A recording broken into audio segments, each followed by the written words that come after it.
उभा करायला. तर बघा मित्रांनो, कवडी मोठी चिमोरी सूर्य उगेल तो. काम 25 आहे आपलं.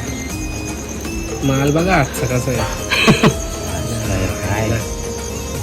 ऐकणारच नाही.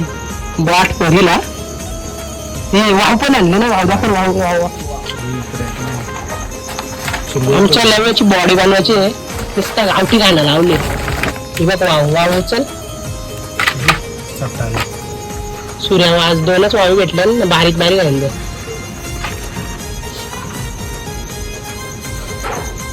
हे बघ या 2 वावी चटाणा नाही एक चिंबोरी जास्त चावला नव्या डोका होणार डोक्यात टाकीन. त्या दिवशी चावलेली अजून बरी नाही झाली. कामच काय घरा भेटला तर कामच केलं आपलं. तर मित्रांनो, आता तिला जिवंत ठेवले. लव्या सकाळचे राहणार आहे म्हणून. इकडे बघा कवडी मोठी आहे. एक बारीक आहे.